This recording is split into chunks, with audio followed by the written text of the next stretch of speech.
Velemos y seamos sobrios.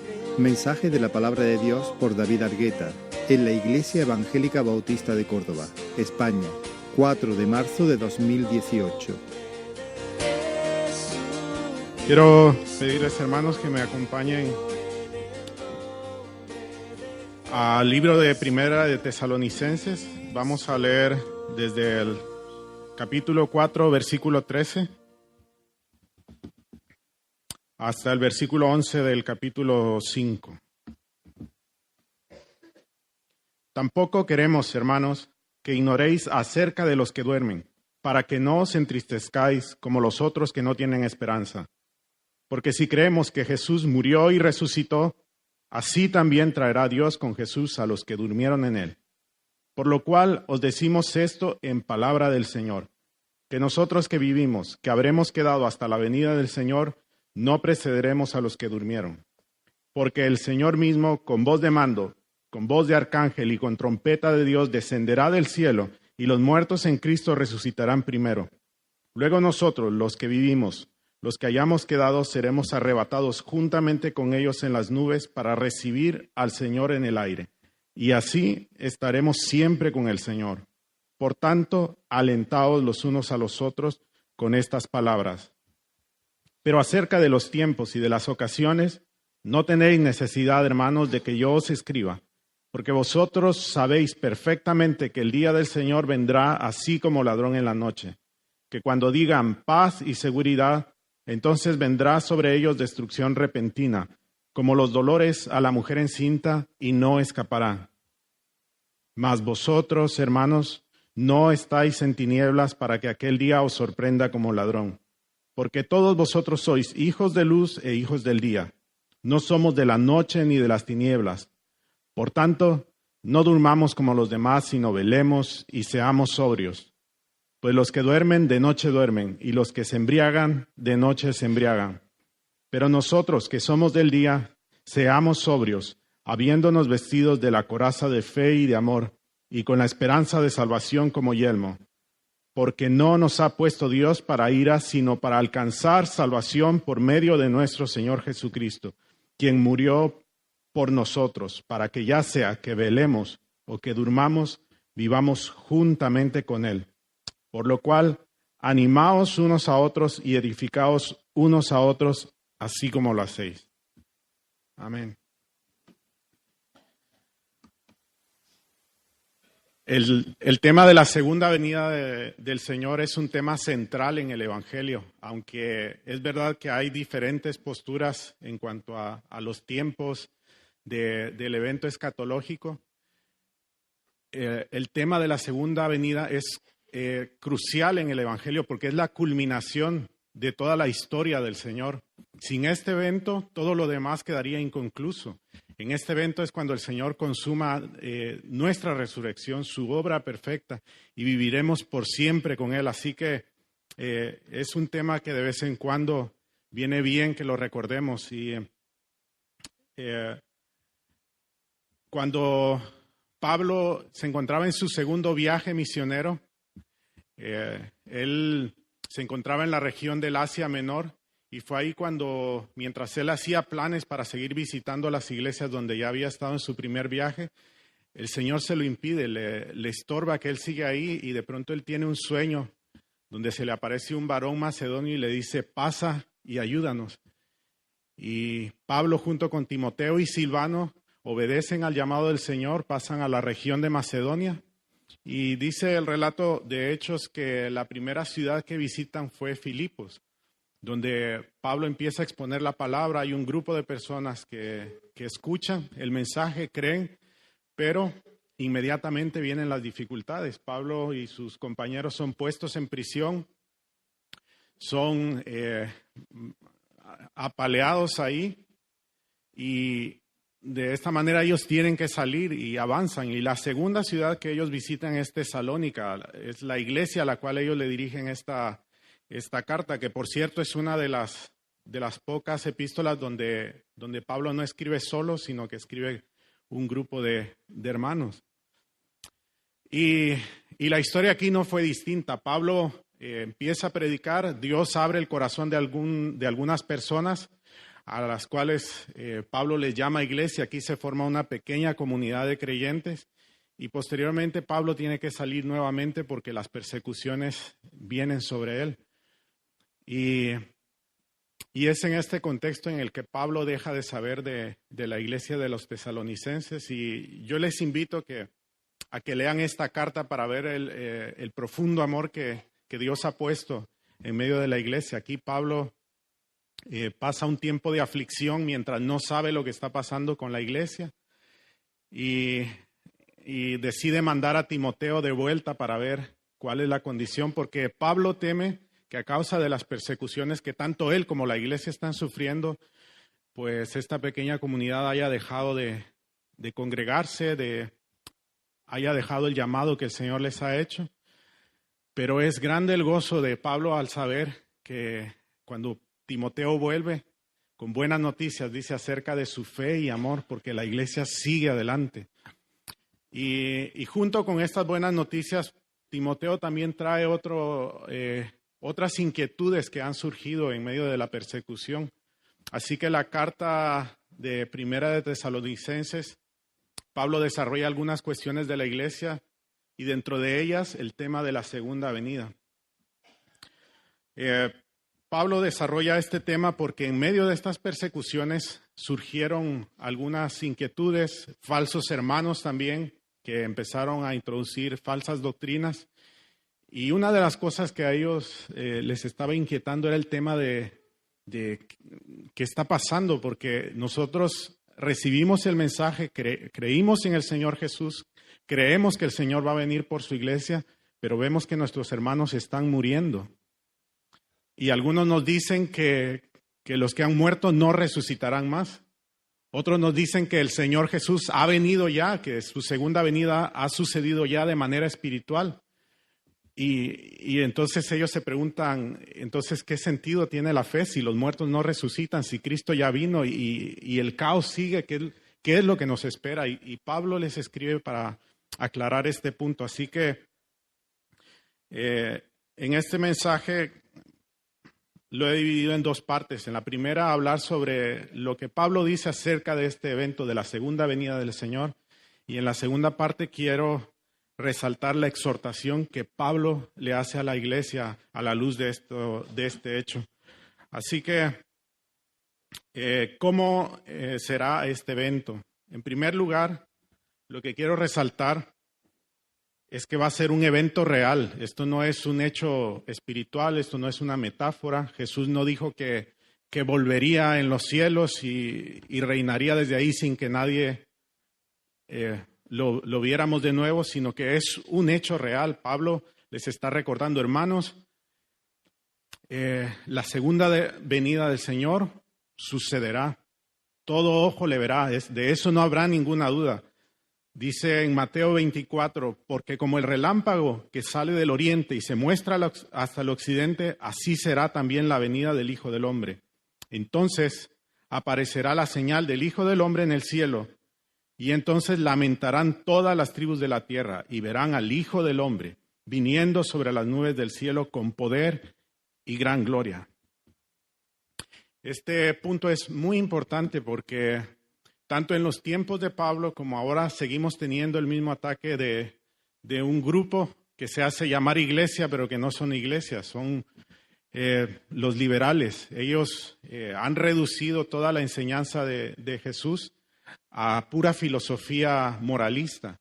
Ellos nos dicen que Jesús sí vino y murió, pero Él murió porque lo mataron injustamente.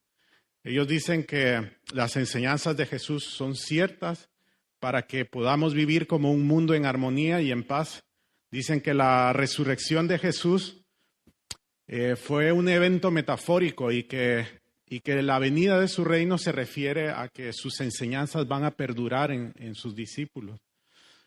Es una enseñanza que a los ojos del mundo le suena bien, pero que nosotros sabemos que no es la verdad. Estas personas nos dicen que Jesús no volverá de nuevo, que lo importante es el mensaje que Él nos dejó para que llegáramos a ser una sociedad avanzada y que pudiéramos vivir en paz. Sin embargo, la Escritura claramente nos dice que Jesús volverá de nuevo, que nosotros le veremos, y no solo nosotros, sino los que no han creído en Él. Para nosotros eso será una buena noticia porque seremos redimidos y estaremos con el Señor siempre, pero para el mundo serán malas noticias. Dice la palabra que lamentarán ese día, lamentarán, porque entonces se darán cuenta que hay un peso en sus conciencias al que debieron de haber atendido. El segundo punto está relacionado con la resurrección. Dice la palabra del Señor que cuando el Señor venga, los muertos en Cristo, los que durmieron en el Señor, van a resucitar primero. Y dice, nosotros no les precederemos, sino que ellos resucitarán primero. Serán alzados en las nubes y nosotros juntamente con ellos para recibir al Señor en el cielo. Este mismo caos había surgido dentro de la iglesia de los Corintios y Pablo tiene que escribirles a ellos acerca de esto también, porque habían personas dentro de la iglesia que decían que la resurrección de los muertos no podía ser posible. Y Pablo les escribe a ellos también para aclararles. Él les dice, porque si no hay resurrección de muertos, tampoco Cristo resucitó. Y si Cristo no resucitó, vana es entonces nuestra predicación, vana es también vuestra fe. Lo que Pablo está diciendo aquí en mis palabras es, si creemos que Cristo resucitó, entonces también Dios traerá a los que durmieron en Él. Pero dice, pero si no hay resurrección de muertos, Cristo tampoco resucitó. ¿Qué hacéis vosotros aquí? Y ese es el problema, que muchas veces tomamos las enseñanzas del Señor como si fuera una lección moralista, como si ahora lo importante es tener una buena vida, una buena imagen, pero en realidad no creemos que vaya a haber una resurrección, porque la resurrección implica vida eterna para unos y juicio para otros. Pero la resurrección es un evento ciertísimo. Nuestro cuerpo se va deteriorando. Nosotros vemos también a nuestros hermanos morir, pero la esperanza tiene que estar viva porque un día seremos resucitados. Nuestra vida va a continuar. Cuando morimos no se acaba esto, sino que seguimos con el Señor y un día tenemos la promesa del Señor de que seremos revestidos, de que nuestros cuerpos volverán a vivir glorificados para siempre con el Señor.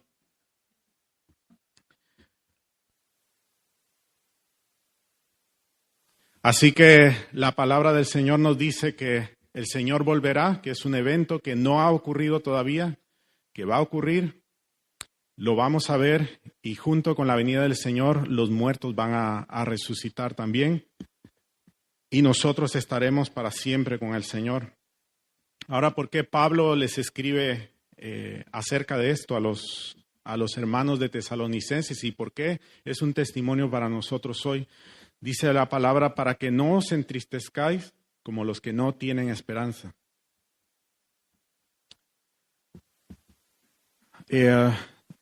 Hay en el mundo muchas filosofías, muchas religiones, y cada una de ellas predica su propio mensaje. Lo que me llama la atención a mí es cómo aquí en nuestro mundo moderno ha surgido una moda en la época moderna y es volcarnos hacia las filosofías orientales. No sé si os habéis dado cuenta del auge del yoga, de ejercicios de relajación, de viajar a la India para visitar a un maestro. Y yo siempre me he preguntado por qué nosotros ahora nos estamos volcando, digo, nosotros como sociedad.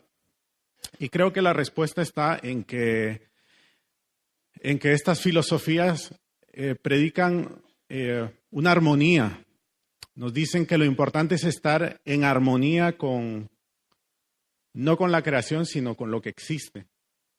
Estas filosofías despojan a Dios de su personalidad, nos despojan a nosotros de nuestra responsabilidad moral. Y claro, esa es una invitación a vivir relajadamente en este mundo, pero son filosofías que no nos ofrecen ninguna esperanza más que el tiempo que estamos viviendo aquí.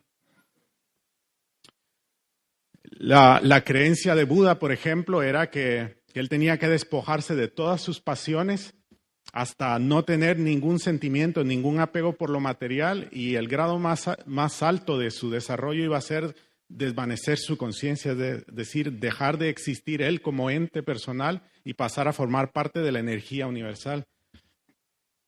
Claro, eso las personas no lo piensan, pero inconscientemente están buscando una filosofía, una religión que les quite la carga moral y que les ayude a vivir tranquilos aquí.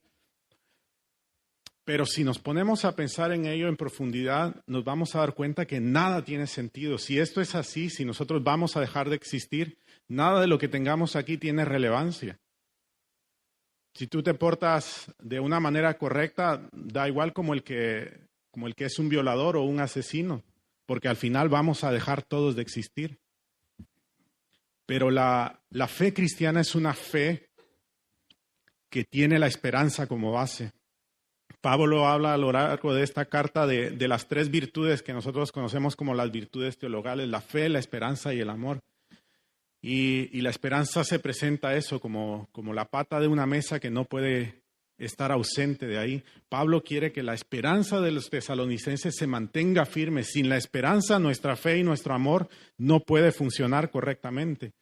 Así que Pablo quiere que ellos sepan que nuestra esperanza es verdadera, que nuestro cristianismo no se basa en ideas abstractas, que nosotros no formaremos parte de una energía universal y que dejaremos de existir, sino que dice: hermanos, vamos a resucitar. Aunque ahora estamos viendo persecuciones, aunque este cuerpo se está deteriorando, el Señor volverá y va a reinar y va a traer un reino de perfecta justicia y nosotros reinaremos con Él.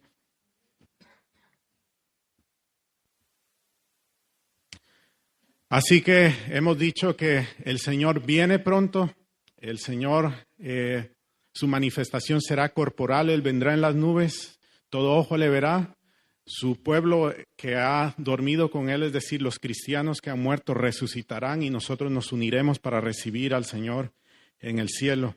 Aquel día será un día de juicio también para el mundo, porque el Señor vendrá ya no como el Cordero que vino hace 2000 años, sino volverá como el Rey soberano, el que va a juzgar a las naciones. Y en la segunda parte de este mensaje, Pablo introduce el tema del tiempo y él pregunta: ¿cuándo ocurrirán este evento?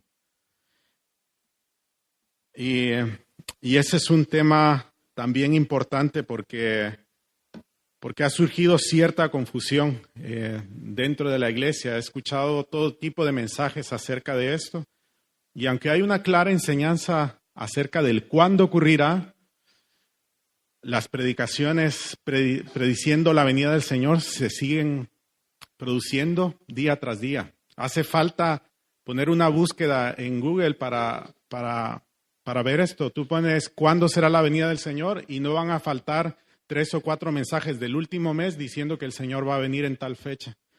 Así que Pablo les dice: pero acerca de los tiempos y de las ocasiones, no tenéis necesidad, hermanos, de que yo os escriba, porque vosotros sabéis perfectamente que el día del Señor vendrá así como ladrón en la noche.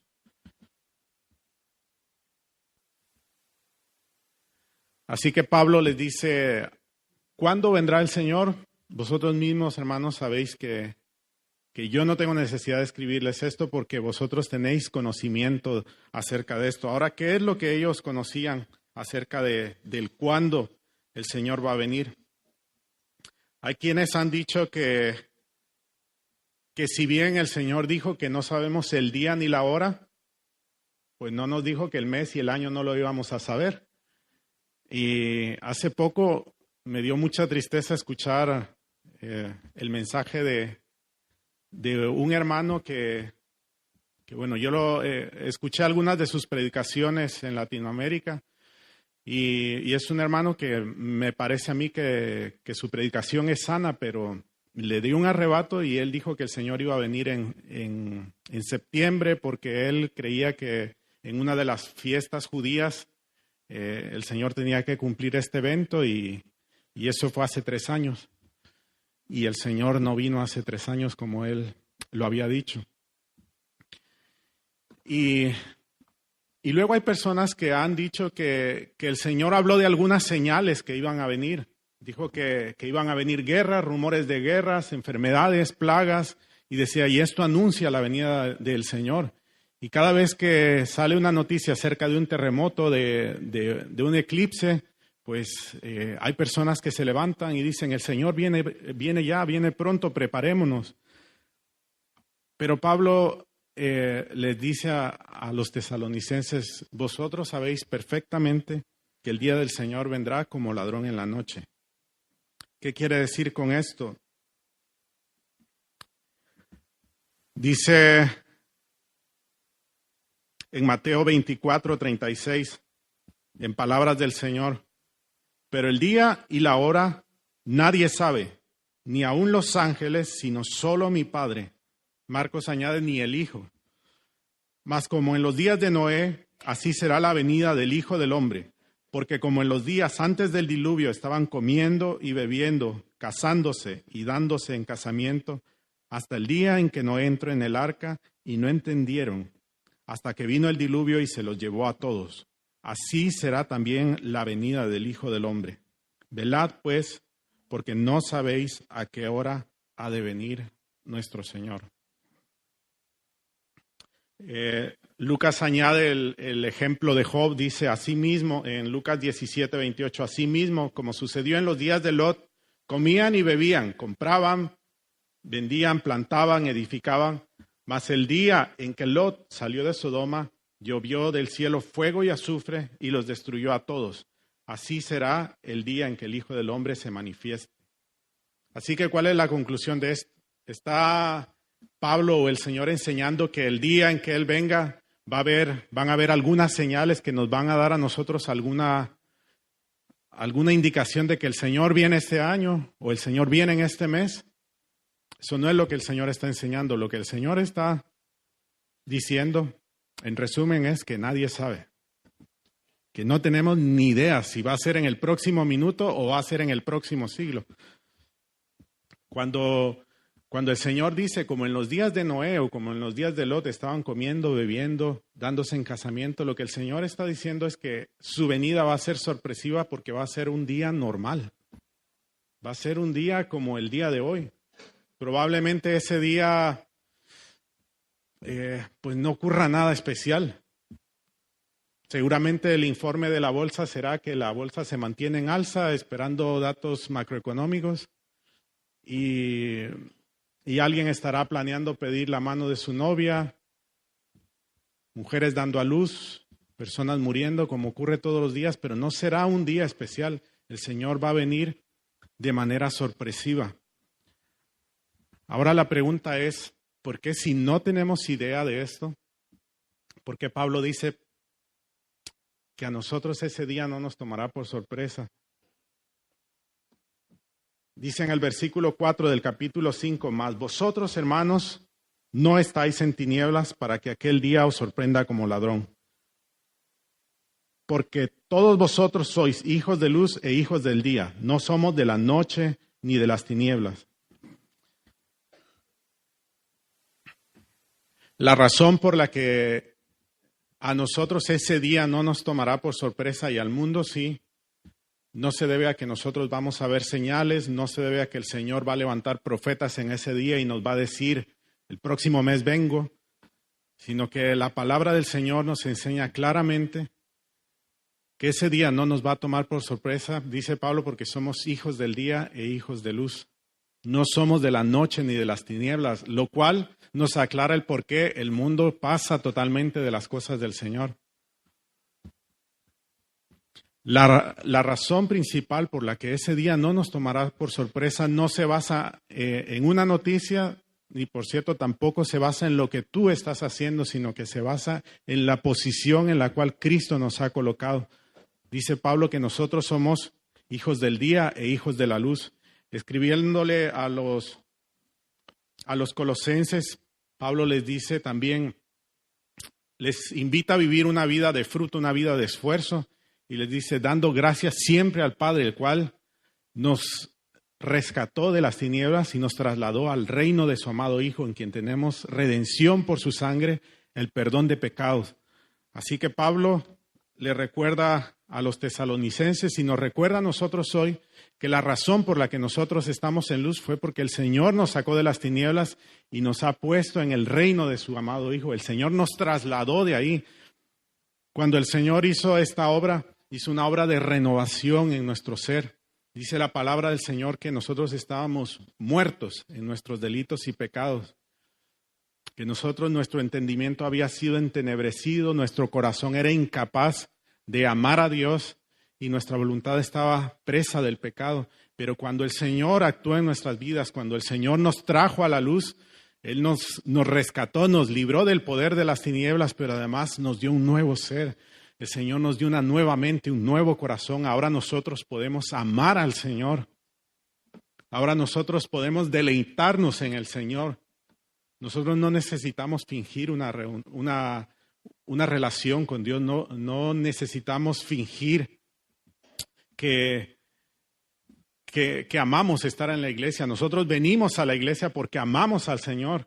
Nosotros venimos todos los domingos a la iglesia porque disfrutamos de la comunión con nuestros hermanos.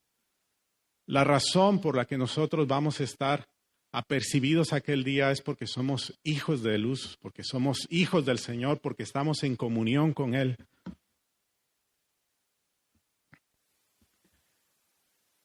Hay un libro que C.S. Lewis escribió.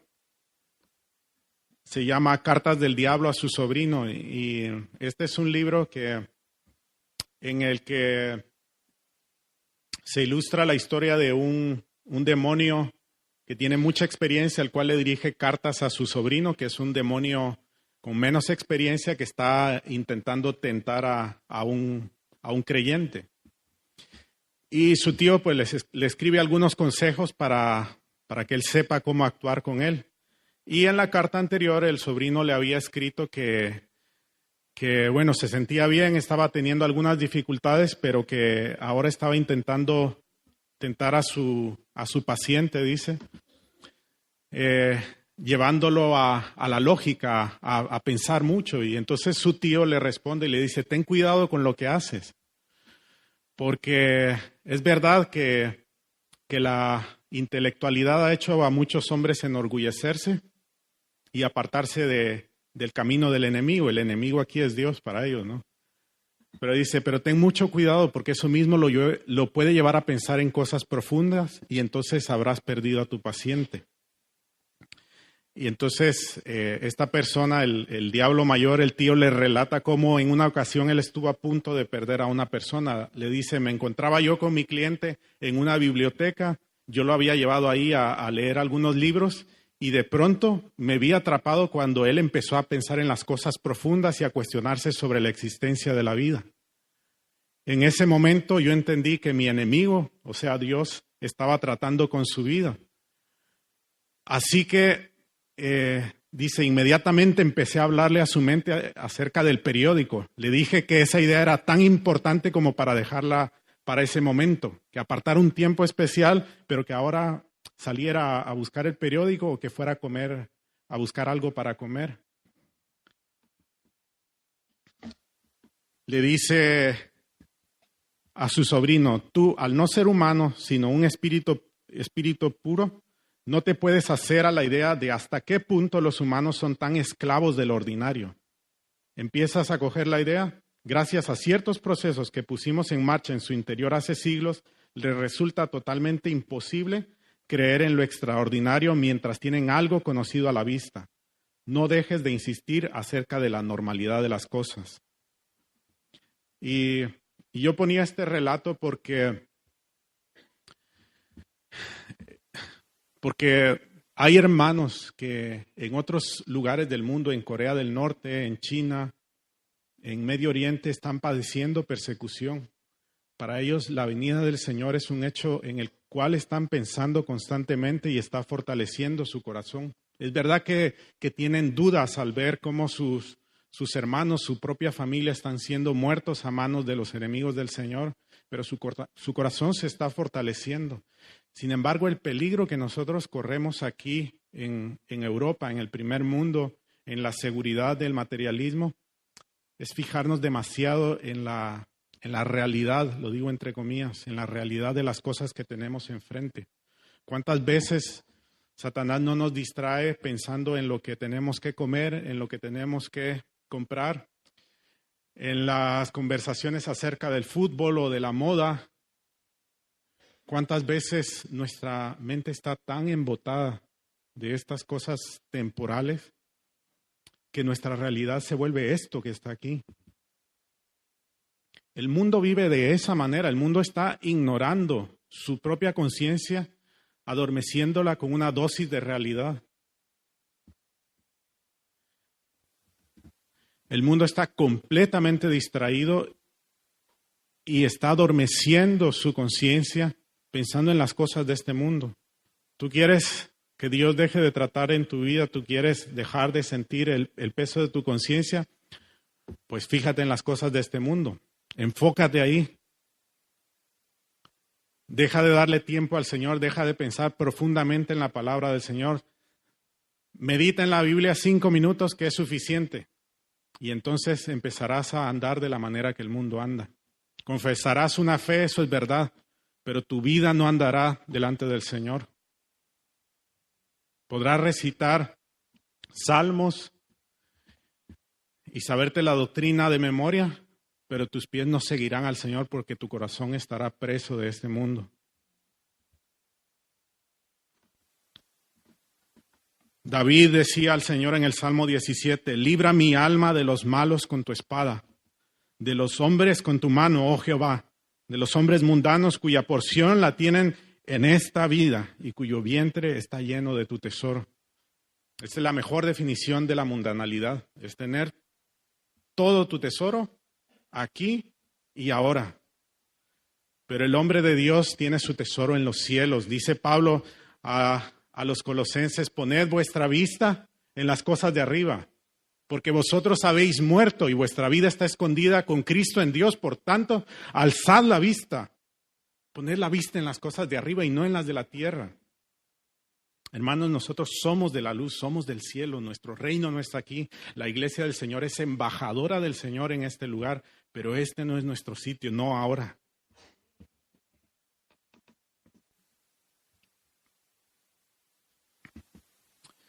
Así que el mundo está viviendo de esta forma y por eso el día del Señor será un día sorpresivo. Sin embargo, como dije antes, la iglesia verdadera de Dios está preparada. Aunque es un día sorpresivo en el contexto de la vida, será un día cotidiano, para la iglesia no lo será. No porque sepamos cuándo va a ser la venida del Señor unos meses antes, sino que nuestra forma de vivir no será la de un día cualquiera, sino la del último día. Y eso es y debe ser una verdad en aquel entonces y ahora, como lo fue para nuestros hermanos desde hace 2000 años. La iglesia de Dios vive el día cotidiano como la última noche antes de que el Señor venga. Ahora, aún así, a pesar de esto, la pregunta en nuestro corazón sigue estando, Señor, ¿pero cuándo vendrás? No sé si te ha pasado, pero cuando yo escucho las noticias y veo que un niño ha sido secuestrado, cuando no dejan de aparecer en las noticias secuestros, violaciones, grupos de pedófilos, cuando oímos que nuestros hermanos están siendo asesinados, hermanas nuestras en Cristo en el África están siendo violadas, están siendo secuestradas para ser esclavas sexuales, mi corazón se aira, se duele y yo digo, Señor, ven pronto, ven ya, necesitamos tu justicia.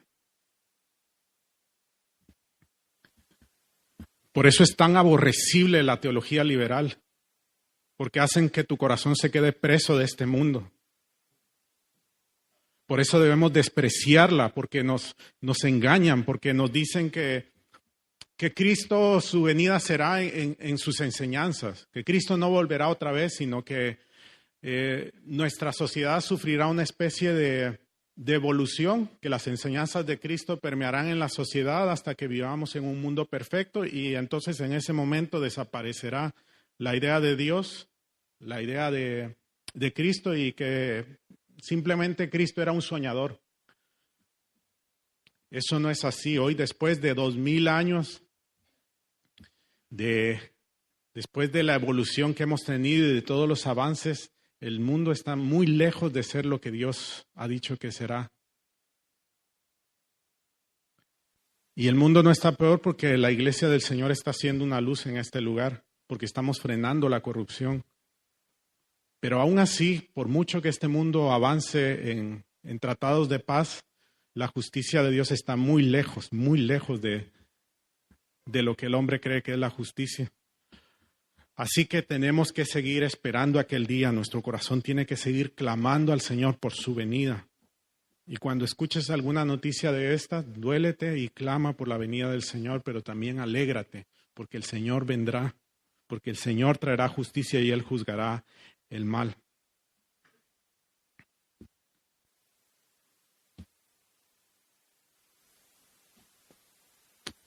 Ahora, ante esta verdad, tenemos que preguntarnos cómo debemos vivir entonces ahora este tiempo. La pregunta y el desaliento que había venido en algunos de los hermanos de la iglesia de Tesalonicenses se debía a que ellos creían literalmente que el Señor iba a venir en sus días. Ellos sabían perfectamente que el día y la hora nadie lo sabía, que ellos debían vivir preparados, pero aún así ellos albergaban la esperanza de que el Señor viniera en sus días. Y de hecho, en toda la historia de la iglesia del Señor hemos vivido así. Desde que yo era niño, he escuchado predicaciones, el Señor viene pronto, y ahora sí, de hermanos sanos que no han pronosticado una fecha, pero con esa convicción de que el Señor iba a venir en los próximos días. Y ahora la pregunta es, ¿cómo debemos vivir ante esa realidad? Si nosotros atendiéramos al hecho de que la segunda venida del Señor va a ser un hecho espiritual, que no lo vamos a ver físicamente, sino que es una evolución, pues la respuesta entonces sería: vivamos de la mejor manera que podamos, pero tampoco nos preocupemos mucho acerca de eso.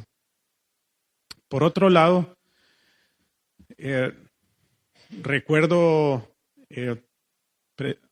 hermanos que predicaban cuando yo era niño y decían: hermanos, el Señor viene pronto, yo ya me he hecho una cisterna en mi casa porque el agua va a escasear, va a venir un tiempo de dificultad. Yo he preparado una despensa en mi casa para cuando esos días venga el hambre, y nos decían que nos preparáramos de esa manera, ¿no?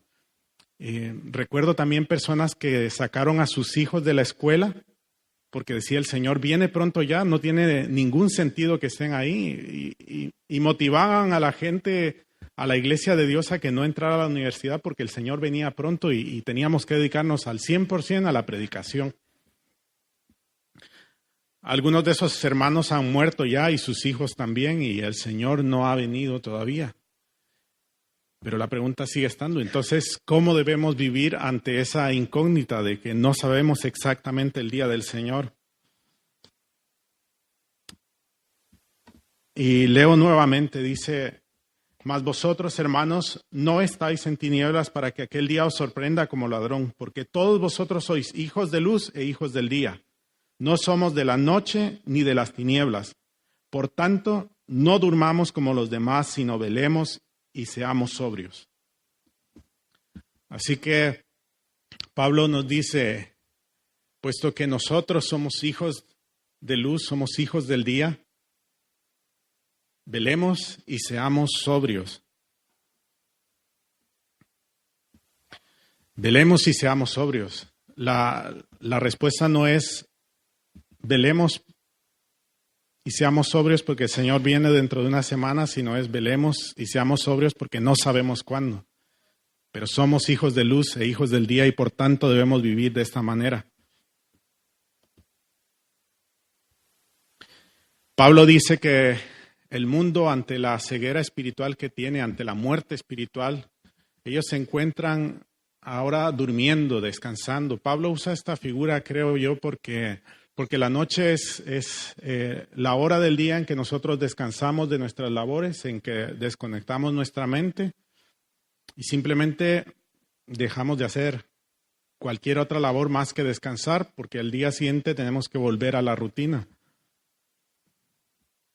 En concreto, el término se refiere al descanso, el de los que duermen. La noche es el momento para descansar, en el que uno deja las labores del día. Sin embargo, para los creyentes, la vida presente es, por así decirlo, la última noche, la noche preliminar, la noche en que velamos esperando la llegada del novio. Puesto que nosotros tenemos otra esperanza, velemos y seamos sobrios. El secreto de una vida piadosa no consiste en las acciones o rituales religiosos que nosotros hagamos, sino en la fe que nos dirige y en la esperanza que nos alienta. Nosotros vivimos esperando aquel día, nosotros sabemos que aquel día volverá y el llamado de nosotros es a crecer en santidad. La palabra del Señor nos enseña que el Señor viene por un pueblo celoso de buenas obras. El Señor nos levantó aquí como luz en el mundo y dice la palabra también que nosotros somos embajadores de Cristo en el mundo. John Piper denunciaba la teología de la prosperidad porque decía, el problema de esta teología es que nos dice que el cielo está aquí y ahora. La teología de la prosperidad nos invita a vivir y a disfrutar de este mundo como si el Señor hubiese venido ya.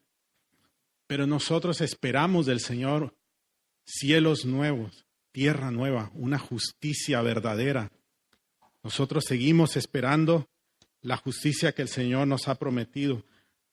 El apóstol Pedro también escribió acerca de esto en su segunda epístola, en el capítulo 3. Él dice esto, sabiendo primero esto, que en los postreros días vendrán burladores, andando según sus propias concupiscencias y diciendo, ¿dónde está la promesa de su advenimiento? Porque desde el día en que los padres durmieron, todas las cosas permanecen así, como desde el principio de la creación. Estos ignoran voluntariamente que en el tiempo antiguo fueron hechos por la palabra de Dios los cielos y la tierra, que provienen del agua y por el agua subsisten, por lo cual el mundo de entonces pereció anegado en agua, pero los cielos y la tierra que existen ahora están reservados por la misma palabra, guardados para el fuego en el día del juicio y de la perdición de los hombres impíos. Mas, oh amados, no ignoréis esto, que para el Señor un día es como 1000 años y 1000 años como un día. El Señor no retarda su promesa, según algunos la tienen por tardanza, sino que es paciente para con nosotros, no queriendo que ninguno perezca, sino que todos procedan al arrepentimiento. Pedro nos está exhortando y nos está diciendo, hermanos, que nuestro corazón no se apegue a las cosas de este mundo, porque este mundo va a perecer. Dice la palabra que lo que ahora nosotros vemos, la banca donde estás sentada, el suelo que estás pisando, incluso el cuerpo donde tú estás va a ser destruido. Todo esto está reservado por la palabra de Dios para ser destruidos. Pero Pedro dice, pero nosotros esperamos del Señor cielos nuevos, tierra nueva, la justicia del Señor. Así que, hermanos, velemos y seamos sobrios. Ahora, ¿qué quiere decir velar? El Señor Jesús nos dejó una enseñanza acerca del velar después de que en Mateo 24 Él enseñara acerca de su venida, de que su venida será repentina, de que ninguno de nosotros tenemos idea cuándo sucederá eso. El Señor les cuenta una parábola acerca de 10 vírgenes que estaban esperando la venida de su Señor. Ellas se les había dicho que el Señor iba a volver y ellas tenían que esperarlo, porque no sabían la hora en que iba a venir. Así que dice que habían 5 vírgenes que fueron prudentes y 5 insensatas. Estas 5 mujeres prudentes dice que tomaron aceite junto con sus lámparas. Las otras 5 mujeres tomaron sus lámparas también, pero no tomaron aceite con ellas. Y dice que ya entrada la noche, El Señor no venía y finalmente se durmieron. ¿Quiénes? Todas. Pero dice que en ese momento se escuchó una voz diciendo que el Señor venía. Entonces se levantaron y fueron a esperar al Señor. Pero dice que las 5 vírgenes que fueron necias les pidieron aceite a las otras y les dijeron, no, ir a comprar, porque si no el aceite va a escasear para todas. Pero claro, a esa hora no había aceite, no había quien les vendiera aceite. Y finalmente el Señor dice, estas 5 mujeres fueron prudentes, estas 5 mujeres estaban esperando. Así que, ¿qué significa velad? Velad significa tomar todo aquello que nos dirige a vivir una vida expectantes del Señor. Velar significa toda aquella acción positiva que nosotros realizamos por fe y en obediencia al Señor, con tal de que nuestro corazón se mantenga expectante a la venida del Señor. Hermanos, si nosotros dejamos de orar, si nosotros dejamos de tener comunión con el Señor y con los hermanos, si nosotros dejamos de meditar en la palabra del Señor, vamos a ser como aquellas 5 vírgenes que tomaron sus lámparas religiosamente, pero no tomaron aceite para ellas. Si tú estás viviendo una fe de venir a la iglesia, de hablar del Señor, pero no estás teniendo intimidad con el Señor, no estás meditando en la palabra, no estás teniendo comunión con tus hermanos, no estás rindiendo cuentas al Señor ni a tus hermano, bueno, o amigo, tú estás tomando una lámpara sin aceite. Prepárate, pueblo del Señor, porque el Señor viene pronto. Toma aceite en tu lámpara, ora al Señor, busca a tus hermanos, rinde cuentas. No tengas temor, porque este día se va a acabar. ¿Qué más da si nuestra reputación queda por los suelos con tal de seguir al Señor? ¿Cuántas veces nos ha frenado la reputación para no seguir al Señor? Ayer con un grupo de hermanos hablábamos de David, de cómo cuando él pecó, dice la palabra que él estuvo casi 1 año ocultando su pecado, y él decía, mientras callé, mis huesos envejecían dentro de mí. Dice, tu mano estaba sobre mí todos los días. ¿Y cuántas veces nosotros, por temor a nuestra reputación, callamos y vivimos una vida infructuosa en el Señor? Todo esto va a pasar, tu cuerpo va a morir. Si no viene el Señor en nuestros días, pues la muerte te va a llegar, como a mí también. Así que no le des el valor que no le corresponde a la vida, sino espera al Señor, busca al Señor, rinde cuentas, ora, medita en la palabra y hazlo con fe, porque el Señor nos llamó a eso. Así que velar significa realizar todas aquellas acciones, tomar todos aquellos recursos de fe que empujan a nuestra vida a estar expectantes a la venida del Señor. Sed sobrios. Hay una enseñanza de Jesús en Mateo.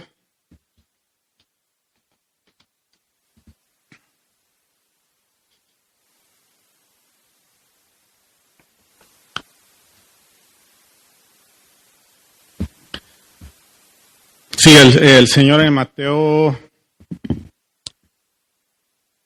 no tengo el pasaje ahora mismo, bueno, creo que está en el capítulo 25, pero el Señor, después de haber enseñado acerca de su segunda venida, de que el Señor viene pronto, de que su venida será sorpresiva, de que velemos y seamos sobrios, Él dice, mirad también por vosotros mismos, que vuestros corazones no se carguen de glotonería y embriaguez y de los afanes de esta vida, y venga de repente sobre vosotros aquel día. Mirad también sobre vosotros mismos, dice el Señor Jesús, que vuestros corazones no se carguen. Ese es el énfasis. ¿Qué significa estar embriagados? Cuando Pablo dice, nosotros seamos sobrios, está diciendo, esto es lo opuesto de ser embriagados. Cuando una persona está embriagada por vino, su mente está disipada, no está concentrada. Si alguna vez hemos visto una persona ebria o si en nuestra vida pasada nosotros caímos en este pecado, pues es fácil notar que una persona que está en un estado de ebriedad no puede concentrarse en un hecho específico. No puede mantener la atención sobre un tema de manera continua y de hecho no puede conducir un coche. Es prohibido por la ley porque el riesgo de un accidente es claro. El mundo vive embriagado con las cosas materiales, con las cosas temporales, y por eso no puede ver las consecuencias espirituales que vienen detrás de esto. Ahora, un error frecuente de algunos cristianos, por ejemplo, la Iglesia Católica a veces hace este énfasis, es separar la vida que el Señor creó y hacer como dos realidades, una realidad material y una realidad espiritual. La Iglesia Católica por muchos años ha enseñado que hay cosas santas y cosas profanas. De hecho, el hecho de que hayan sacerdotes y laicos está como dando a entender a la gente de que se puede vivir una vida más consagrada y una vida más mundana. Y esta idea viene de filosofías paganas. Esta idea no es cristiana. Lo que estas filosofías dicen es que hay una fuerza de maldad tan poderosa como Dios y estas dos están luchando para ver quién gana. Pero finalmente el mundo material que nosotros vemos es malo y lo que es bueno es el mundo espiritual. Por eso algunas religiones, cuando hablan de esperanza, la única esperanza que nos ofrecen es como un mundo espiritual nebuloso, donde vamos a ser fantasmas flotando y, no sé, sin sensaciones. Es una cosa extraña. Pero esa no es la realidad cristiana. Lo que la Biblia nos enseña es que cuando Dios creó todas las cosas, las creó Dios y no Satanás. La Biblia nos enseña que el mundo es bueno, porque Dios lo creó, porque Dios es bueno. Una vez un compañero me decía en el hospital, David, yo no sé cómo tú siendo médico puedes creer en Dios. Y yo le decía, pues yo no sé cómo tú siendo médico no crees en Dios. Porque cada vez que estudio sobre el cuerpo humano, sobre nuestro organismo, no sé, a veces termino haciendo un devocional ahí, alabando al Señor por las neuronas, por cómo funcionan nuestros pulmones, nuestro corazón. Es una máquina perfectamente diseñada. Y es lo que conocemos, es muy poco. Pero todo el mundo, toda la creación cantan la gloria del Señor. David miraba al firmamento y decía, oh Señor, cuán grande es tu nombre en toda la tierra. El firmamento anuncia la obra de tus manos. Hermanos, lo material es bueno porque el Señor lo creó. El problema ha sido el pecado que hizo que esto fuera temporal. ¿Por qué es malo esto? ¿Por qué es temporal simplemente? ¿Por qué el Señor nos pide que no nos apeguemos a esto? Porque esto es temporal. Porque esto va a ser renovado. Por eso David en el Salmo 17, cuando decía, Señor, líbrame del hombre mundano, del que su tesoro lo tiene en este mundo, en esta vida. Él al final termina cantando y diciendo, Señor, pero mi porción está en los cielos. Cuando yo vuelva a la vida, decía David, cuando vuelva a abrir mis ojos, entonces ahí me deleitaré, ahí se saciará mi corazón con libertad, porque tú reinarás en justicia. El Señor dice que los justos heredarán la tierra. Que no se cargue nuestro corazón de este mundo, de los afanes de este mundo, porque este mundo es temporal. Hace algún tiempo vi un vídeo en internet. No sé quién es este hermano, pero ponía una ilustración muy buena acerca de esta visión de velar y ser sobrios. Él tenía una cuerda larga como de unos 10 metros. Y al principio de la cuerda estaba pintado con rojo, un trozo así pequeño. Y él decía, hoy muchas personas nos están diciendo que dejemos de preocuparnos ya por las cosas. Dice, haz lo que quieras, porque al final la vida es tan corta, solo tenemos una vida, así que vive al máximo.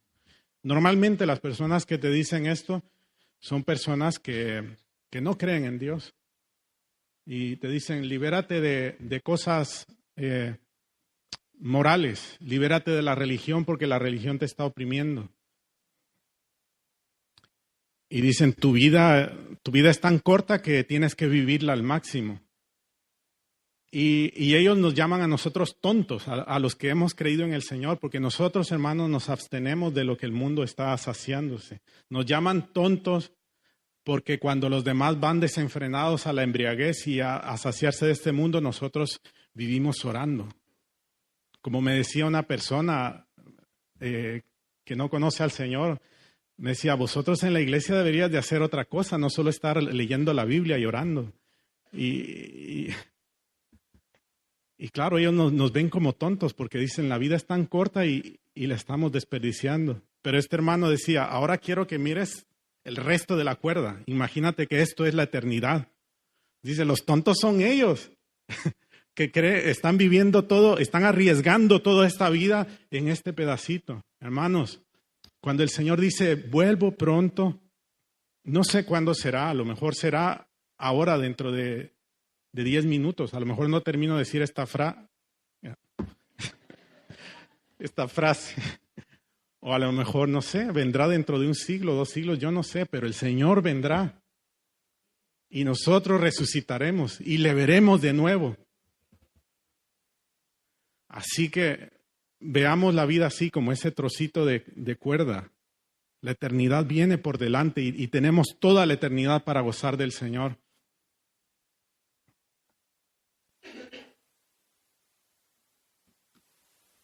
Aquel día será un día de juicio para el mundo, a los que no conocieron a Dios. Y hay una cosa importante aquí que también Pablo dice.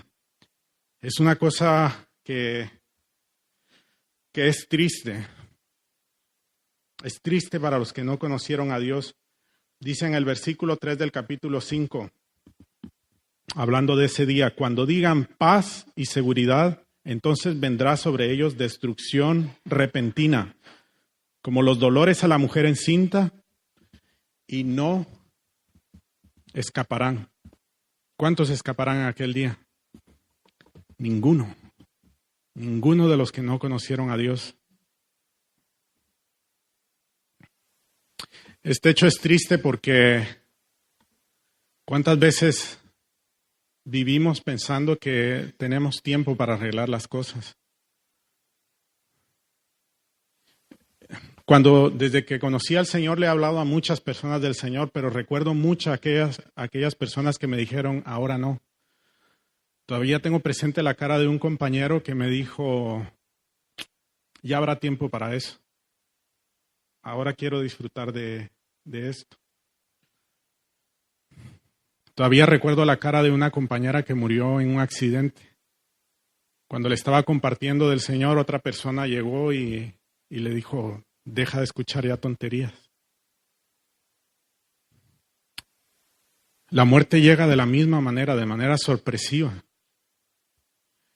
El hecho es que el arrepentimiento no es una virtud que tú puedas almacenar ahí escondida y sacarla en el último momento. El arrepentimiento es un don de Dios. Y ahora es el tiempo. El Señor está hablando hoy. Y si hoy escuchas la voz del Señor, no endurezcas tu corazón. Ven al Señor. Así que Pablo dice, velemos y seamos sobrios. Es decir, hagamos aquellas actividades, aquellos recursos que el Señor dejó para la edificación de nuestra fe, que alimentan nuestra fe, y abstengámonos de todo aquello que haga que nuestro corazón se cargue de este mundo. Eso no quiere decir que tú ahora tengas que vender tu casa, sacar a tus niños del colegio y dedicarte al 100% a la predicación. De hecho, Pablo a los tesalonicenses, unos versículos antes, les dice, pero vosotros, hermanos, procurad estar tranquilos, ocuparos en vuestros negocios, trabajar con vuestras manos de la manera que os he enseñado. Pablo no está haciendo una invitación a vender todo y a dejarlo todo para el Señor. No, el Señor dice, vivamos ahora de manera tranquila, reposada, confiando en el Señor, trabajemos, hagamos planes. Pero que nuestro corazón no se apegue a este mundo, porque el Señor puede venir en cualquier momento. Que tu comunión con el Señor esté viva. Que tu corazón esté ardiente, porque el Señor puede venir hoy. Y por último, el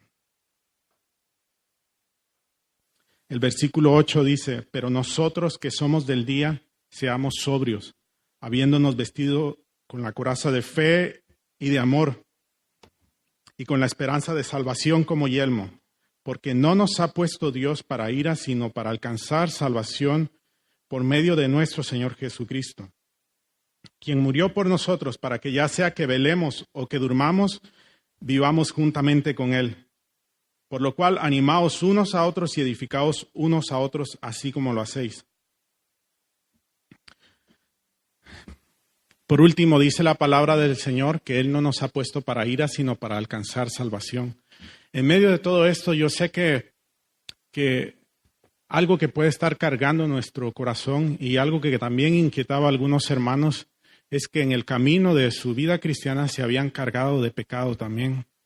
El Señor nos llama a vivir una vida a cuentas, a que cada día tú rindas delante del Señor tu vida, de manera que no te enredes a este mundo y entres en un estilo de vida de pecado.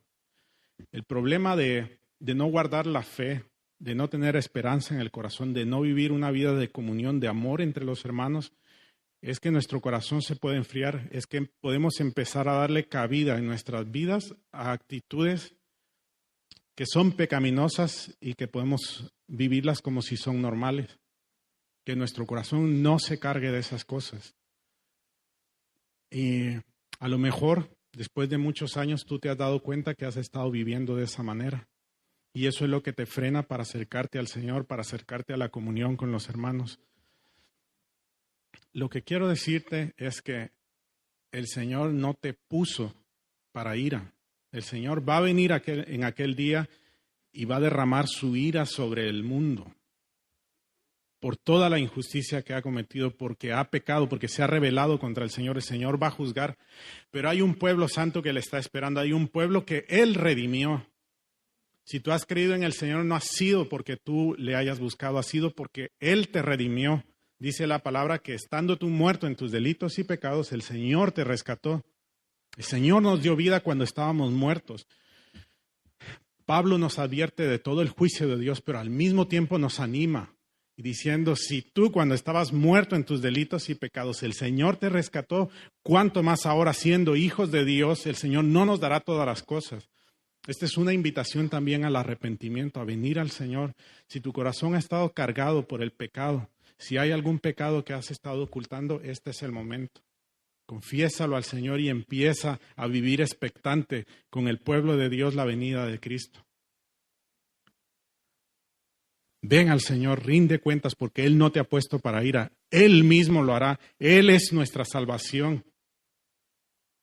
Cuando el Señor venga, tú no vas a tener que dar saltos para elevarte, ni vas a tener que aprender a volar. El Señor nos va a alzar juntamente con los que durmieron con Él para recibirle en el cielo. El Señor es el que obra en nosotros la salvación, porque no nos ha puesto Dios para ira, sino para alcanzar salvación por medio de nuestro Señor Jesucristo.